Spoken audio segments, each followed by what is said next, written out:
மிக முக்கியமான ஒரு விஷயத்தை சொல்றேன், நல்லா கேட்டுக்கோங்க. மிக முக்கியமான விஷயம், வாழ்க்கை பிறப்புங்கிற ஒரு கோட்ல ஆரம்பிக்குதா இல்லையா? அந்த பிறப்புங்கிற கோட்ல ஆரம்பிச்ச மாதிரியே மறுபடியும் மரணம்ங்கிற அதே கோட்ல வந்து முடியும்.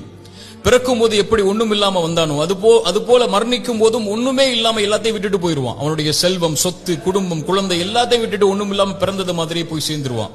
அப்ப எதுக்கு இந்த வாழ்க்கை, எதுக்கு இவ்வளவு பெரிய போராட்டம்னு கேட்கக்கூடியவங்களுக்கு இறைத்தூதர் இந்த 3 செயல்களை நீங்க உலகத்துல வாழும் போதே விதை போடுங்கன்னு சொன்னாங்க. அது பின்னால நீங்க அறுவடை செய்வீங்க, நீங்க மரணிச்சதற்கு பிறகும் உயிரோட வாழ்வீங்க, அதன் காரணமான்னு சொன்னாங்க. அந்த 3 விஷயம் என்ன தெரியுமா? முதல் விஷயம், இறைவன் உங்களுக்கு செல்வம்னு ஒண்ணு கொடுப்பான், அது பிறருக்கு இந்த உலகத்திலேயே கொடுத்து உதவுங்க. அதன் மூலமாக ஒருவன் பலன் பெற்றிருந்தால், அதன் மூலமாக இன்னொரு பலன் பெற்றிருந்தால் அந்த தொடர் நன்மை உங்களுக்கு வந்தடையும்னு சொன்னாங்க. இரண்டாவது, இறைவன் உங்களுக்கு கல்வின்னு ஒண்ணு கற்றுக் கொடுப்பான். எதுவா இருந்தாலும் சரி, ஒரு எழுத்தா இருந்தாலும் சரி, அது பிறருக்கு பலன் பெற கற்றுக்கொடு. அதன் மூலமாக அவன் பலன் பெற்றிருந்தால், அதன் மூலமாக பலன் பெற்றிருந்தால் அந்த நன்மை வந்து சேரும்னாங்க. மூன்றாவது, இறைவன் உங்களுக்கு குழந்தை ஒன்று கொடுப்பான். கணவன் மனைவி நோக்கமே அதுதான்.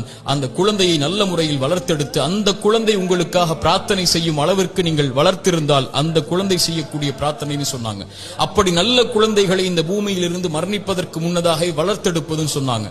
இந்த 3 விஷயத்தை யார் இந்த பூமியில் மரணிப்பதற்கு முன்னதாகவே உலகத்தில் விதை போடுவாரோ அவர் மரணித்ததற்கு பிறகும் அதை அறுவடை செய்து கொண்டு இந்த உலகத்தில் உயிர் வாழ்ந்து கொண்டே இருப்பார், இந்த உலகம் அழியும் வரைன்னு சொன்னார்.